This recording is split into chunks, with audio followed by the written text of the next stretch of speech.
guys, so I said I was going to do this video. This is my favourites of 2011. Last year I did kind of like the Budget Beauty Awards.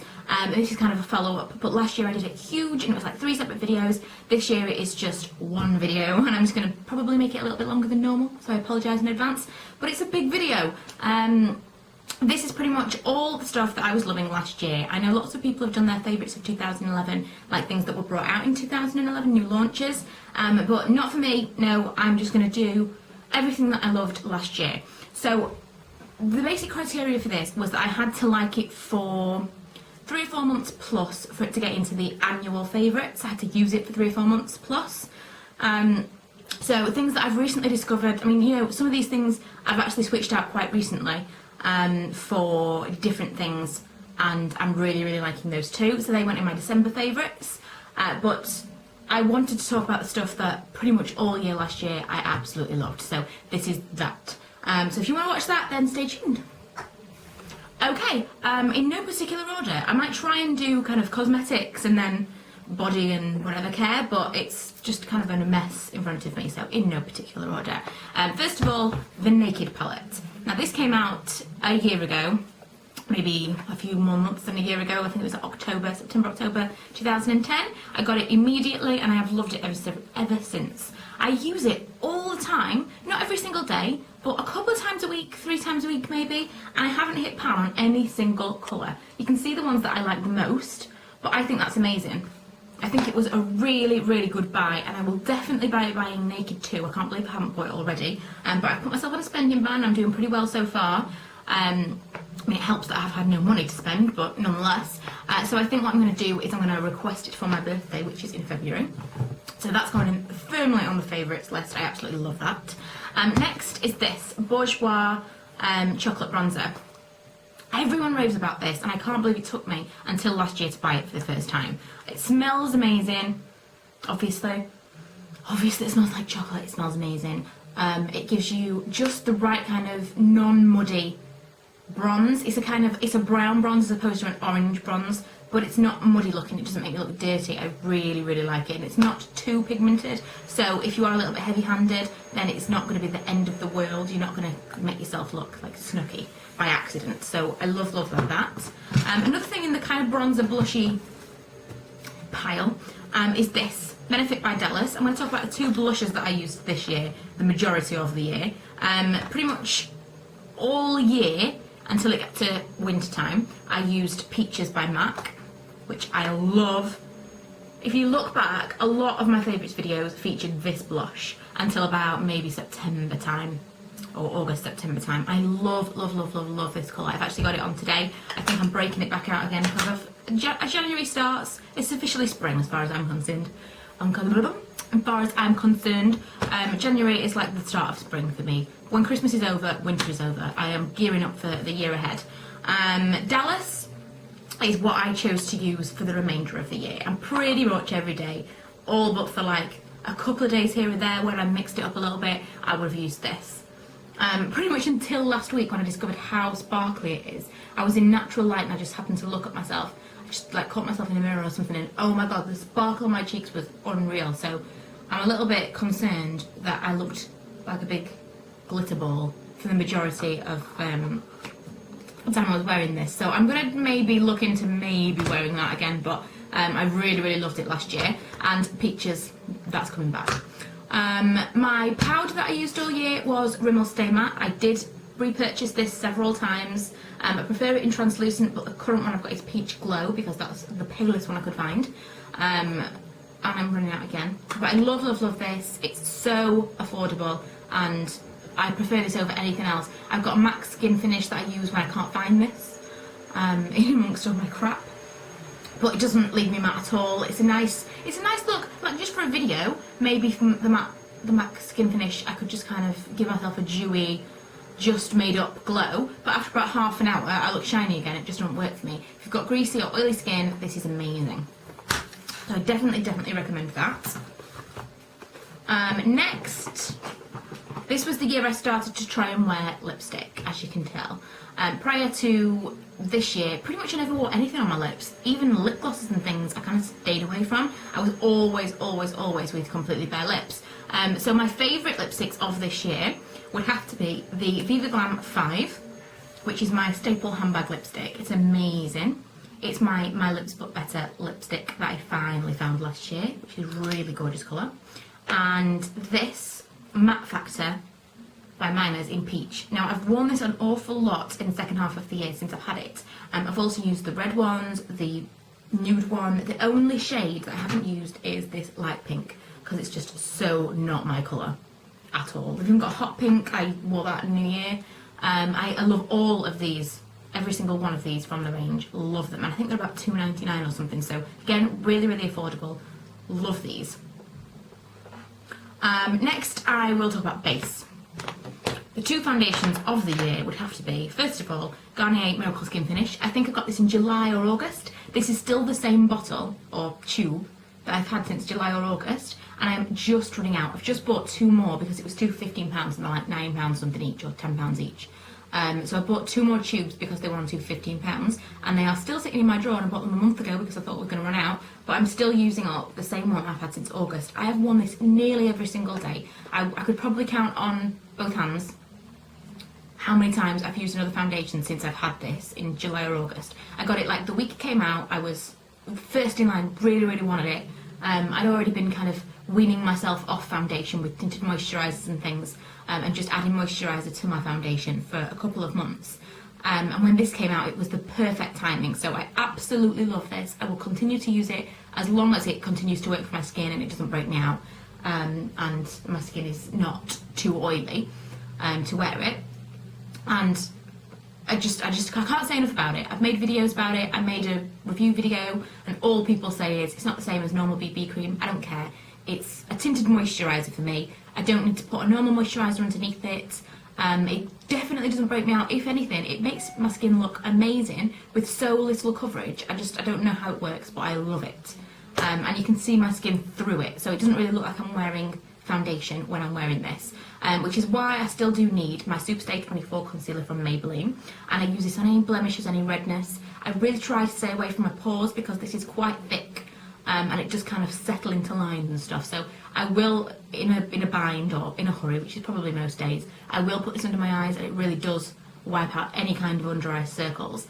But midway through the day, I do find that it's settled into my lines, and it's making me look a little bit older than I am, and it's not very flattering. But I've not found a brilliant drugstore alternative. I want something that's high coverage but doesn't settle in my wrinkles, and I haven't found that yet. Or lines, not wrinkles. But yeah, that would definitely go on my favourites as well. I've used that all year. Again, repurchase. And there's so few things that I actually do use up and repurchase. So it's a really big deal when I have. Because I like to kind of flip between things. So I've got a massive collection of lots of different things that are always at my disposal.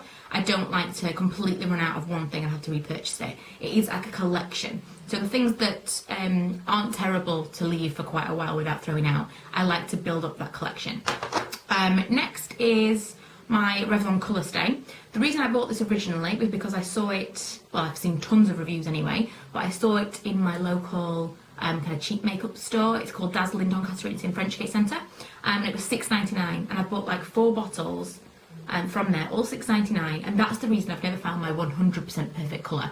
This is the one I use right now, and because I only use it on a night time, I use this and then I kind of bronze up my neck or wherever it's showing, so it blends it in a little bit better, because I don't want to spend twice as much than I've already got this when I could just use this and bronze up a little bit. If I was using it every single day, I probably would plump to buy it from the actual store and get a bigger shade range, but that's what I use right now, and that is nude. I think I probably need ivory because I'm super pale, but the reason I like that is because it stays on all night. I do not have to reapply my foundation. Literally, I could do it from in the morning to go into bed at night, and it would not budge whatsoever. It's kind of matte. It'll make me a little bit dewy throughout the day. I wouldn't reapply my powder. It's good enough to not have to reapply my powder, but it's not totally matte. But nothing is on me, and that's the oily combination skin, the one that I use. But it will stay on all day. The coverage lasts and lasts and lasts and lasts. It's amazing. So that's my bases. Mascara, I've only got one in here because mascara is such a tricky one for me. I really struggle to find a mascara that I love and that does anything for me at all. Since this has run out, I bought another one that I also love that I mentioned in my December favourites, which is the Volume Million Lash. But if you want to know about that, then you can watch that video. All year long, as soon as this came out, which I think was early on this year, until I bought that one, which was about 2 months ago, I've used this. And it's appeared in every single favourite video. I love this. It's Maybelline 1x1 Volume Express. I probably will repurchase this one when my L'Oreal Volume Million Lashes runs out, just because I want to kind of rediscover this again. I want to use it again when it's new and see which one I actually prefer, because it's been so long since I've had this new, and obviously this is better right now. I don't know, I'm rambling, but I think you know what I mean. I want these new at the same time so I can really compare which one I actually like when they're both at their best. Because I think it's probably going to be this one, but I do like this one. This is cheaper, I'd like to like this one better, but I think that it's going to be this one overall. So I use that for the majority of the year, and if you've watched my favourites videos you will expect that to have been in there. Liquid liners. Every year, forever, I've used this one Rimmel Exaggerate liquid liner. It's the only one I could ever use. I really struggled with liquid liner and getting it to be smooth and not making it kind of raggy edges, and just managing to actually control the brush or the pen nib or anything else that I was using. This is absolutely amazing if you struggle with liquid liner. As like a beginner, the nib of it is, I mean this is old and it's kind of a bit fuzzy now, but it's firm, a firm kind of nib, but then right on the end it's got like a real soft kind of brush end, so you can still get that nice flick and that nice little controlled like line, because you've got a little bit of free play at the end, and then the actual firm nib gives you a lot more control over the line, if you know what I mean. I'm terrible at describing things, I don't even know why I do these videos. It gives you more control as you do the straight line, and then you can do your little flick and you can be a little bit more creative because you've got your little brush nib at the end. Now as I've become a little bit better at it, I started to use the Glam Eyes from Rimmel, and that's a completely flexible thin nib, and that's because I really like liquid liner and I want to be able to use it just as a normal liner on top without having to flick it out and stuff like that. And this is quite thick. You've not got a lot of choice with this one. You have to do a relatively thick line, whereas with this one I could do really thin, right up next to the lash line if I just wanted to line my eyes. And then I've actually got into doing the flicks and whatever else with this, and I find this easier to use now. But whilst you're learning, and if you really struggle, I would definitely recommend this. This is fantastic. I actually got this for free in a kit, and I would never have tried it otherwise, so I would recommend that as well. But they're my liquid liners. I'm trying to put things away so I don't tell you about things twice. Hair. Let's talk about hair. I have a few things for hair here. Okay, number one, dry shampoo. I can't remember when I discovered dry shampoo. I think it was the end of 2010. It's all YouTube really. This is stuff that I would never have used had it not been for YouTube. And I know Batiste became massive at the end of 2010. Everyone was using it, and suddenly it's kind of okay to use dry shampoo again. But dry shampoo, I love Batiste. I've never found another one that I like as much, especially that's as affordable. And the tropical one is my favourite one. It smells so coconutty. I can smell it all day. People can smell it from across the room. What is that coconut smell? It's me and it's my hair. And I have to say it's my perfume because you don't want to say it's my dry shampoo because it's a little bit embarrassing. But I really like this and I love the smell. I would actually buy a perfume of that smell. I went out looking for coconutty smells in perfumes and things afterwards, which I did find G from Harajuku Lovers because Ella's got it. So that's quite nice, but yeah, I went through a little bit of a coconut loving phase.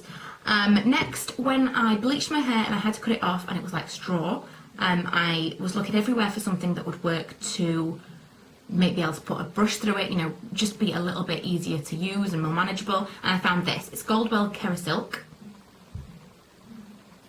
And it's Silk Instant Fluid. It's absolutely incredible. If you can't put a brush through your hair, this will make it so you can. I think it's about £13 or £14 for this 125ml, so it's quite expensive. But I used this so much last year, and it's still about, I think it's probably about a third full, just from feeling it, and I used a lot of it.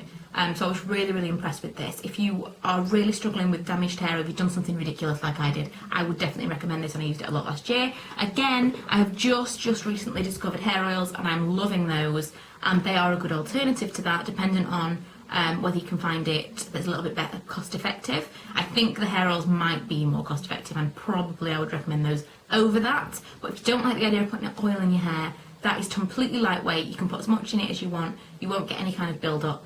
And it's not an oil, so if you really don't like the idea of an oil, you can use that, and I would definitely recommend it as an alternative. The last hair product is this Lee Stafford leave-in treatment. Leave-in treatment? It's not a leave-in treatment. Lee Stafford hair growth treatment. This was definitely something that I mentioned in last year's blog awards, or whatever I called it. And it's for hair that never grows past a certain length. I used this prior to the bleaching and everything, and my hair was growing and growing and growing, and I used this for a few months throughout my pregnancy, whilst I was waiting for my hair to get back into a better condition after I'd done the terrible things to it with the bleach. And I think that this made it grow so much faster than it normally would have had I not been using it. I didn't use it probably from August onwards, and then I got it again in November. And I haven't really seen an awful lot of improvement in my hair, let's say, from this, but I think that's because the ends of my hair have been breaking off, and it's been growing, but it's been breaking off, so I've not actually been able to see the growth. But if I look at the roots underneath my hair, I can actually see how much it's been growing. So it has been working, it's just I haven't been able to see the benefits because my hair is breaking off at the ends. So I've had it cut now, and hopefully that's going to work for me soon. But I'm going to do a whole video about my hair project for 2012. Hair is my focus of 2012, so that's definitely going to focus in there. Okay, moisturisers. I have two facial moisturisers. One is a firm favourite that I've mentioned before, and I'm not even going to get into it. It's amazing. You can use it as a spot treatment, you can use it as an all-over moisturiser. It will help your blemishes. It's like £3.50. If you haven't tried it already and you are blemish prone, I would try it. You're only going to lose £3.50, and I think you're going to love it. Next is Wish Upon a Jar, which is the 21-day collagen overhaul cream. I don't use this for 21 days like you're supposed to. You're supposed to use it for 21 days, leave it 3 months, and use it another 21 days. But I use this maybe every other day, just because my skin at the moment, especially through winter, really feels like it needs a little bit of luxury and a little bit of help. So I've been using this a lot this year. I love it. It smells like cocoa. It smells amazing. It makes my skin feel soft, and it really does feel kind of quite luxurious when you put it on. So I love this. I do think that it has improved my skin tone and generally my skin's appearance, and I would definitely recommend that you try it, and that's Soap and Glory. I will list everything in a blog post below, so if you click the link below, you can see everything that I've mentioned, because I know I kind of speed through everything and then people say, what was that thing you mentioned? But I will link everything in a blog post so that you can see every single item that I've mentioned. Okay, Tea Tree Cleanser and Toner. This was something that I took my makeup off with, that I cleansed my face. I've gone through about 4 or 5 bottles of that this year. Love this. It's about $2.99, I think, and generally you can get something like 2 or 3 for $2.99 on Tea Tree stuff in Superdrug. That's generally the offer. So I used this for the majority of this year, probably, I don't know, very, very early on to autumn. So for the majority of this year, this was my cleanser of toner, and I would still use it now. It's just that I have other things that I use, so I really, really would recommend that if you're on a budget. At the moment, I'm using the Liz Earle Cleanse and Polish. I've been using this for a couple of months. I did kind of sideline this. I used it a while ago, didn't like it, decided it was rubbish, and that was the end of it. And then I started using it again the end of last year, and I really do like it. The cleanser is really, really nice. It feels nice on your skin. It's all natural and organic and smells gorgeous. And then you get a little polish cloth. It's a muslin cloth that you basically exfoliate with. And it's quite a gentle exfoliation for those of you that don't like really, really scrubby stuff. So I really, really like this. I've started using it with my Clarisonic this month, but I will do a whole separate video on that. But everyone talks about this, how much they like it. The one thing I would definitely say is if you are not going to keep it up, don't start doing it, because I find I started using it, the remainder of the tube that I had, as soon as I stopped using it, my skin got a lot worse. So this is something you've got to keep up, and be prepared for when you stop using it, your skin's going to get a little bit worse until you find something to get it better. So that is my one bugbear with this. It is a little bit like Clinique's skincare systems. If you stop using it, you're going to regret it. Body care. I have 2 moisturisers in the body lotion section to talk about. The first one is the Righteous Butter, which I don't even need to talk about. I know you've heard of it. It's amazing. It's Soap and Glory, thick luxury body butter. It smells amazing. I can smother myself in this at night time and I wake up to this haze of Soap and Glory smell. It is absolutely divine. Divine.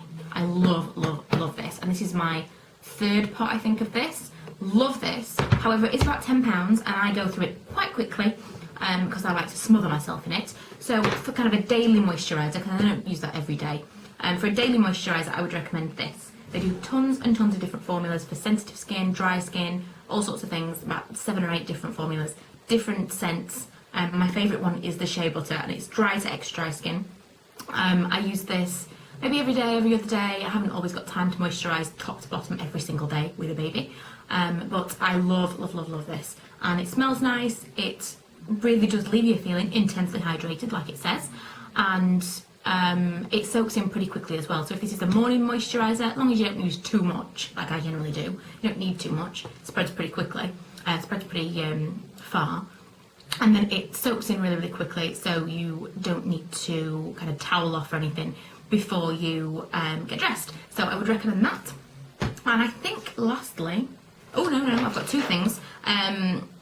Second to lastly, I'm going to talk about the perfume that I've liked this year. I've wanted this since Christmas 2010 when I worked in Debenhams next to the perfume counter, and I loved this. And it took me until about August time to actually buy it for myself. And I really, really do like it. I don't wear perfume every day. It's a bit of a luxury for me. I probably wear it on a weekend because I don't go anywhere. But I really like this. I like sweet smells. I recently bought Vera Wang's Love Struck, which reminds me a lot of this. Again, sweet, sweet smells, but this is more sweet. And this is kind of a winter fragrance for me because it reminds me of Christmas when I worked at Debenhams next to the perfume counter where I used to spray this all the time, and I loved it and just love it. It smells so nice. So it's not for everyone. It's quite sweet smelling, but I liked that a lot this year. And lastly, I am pretty sure I always get through these and they think, I can't believe I didn't mention this. This has been something I really, really like. But hey ho, this is everything I could remember. Lastly, I'm going to talk about my Sigma brushes. These I've only just bought. However, my original Face and Eyes kit I've used religiously all year. I got them in September 2010 and I love them. I would be quite happy to only use Sigma brushes forever, and they're really, really affordable compared to other ones that you can buy on the market. And when you buy them as a set, then it's even cheaper. So I would definitely recommend Sigma brushes. I also really liked Samantha Chapman's Real Techniques, but I only got those towards the end of last year, so I'm not going to put them in my overall favourites. But again, for something that you can buy in the UK as a little set, I think you can get sets for like £20-ish for eyes, £20 for face, or like an overall set. And they're actually really great as well. And that's Samantha Chapman, as in Pixie Woo. Her brushes are really great as well. But that's it. I wonder how long that was. I'm sorry. I really tried to talk as fast as possible. And I know some people won't like that, but I wanted to get it through, and be able to kind of let you get on with your lives and stop watching this video. But that was everything that I was loving last year. I'm sorry it took so long to get it up. It's like the middle of January by the time I'm actually putting this up. But I haven't had time. You know, this is a huge video. And I just had to kind of put aside the time and really make it. So I hope you enjoyed it. If you've got your own favourites of 2011 or favourites video, then you can link that below and I'll accept the video response. Don't forget to go and check out all the links below. And thanks for watching. If you haven't already, please go and subscribe. Bye.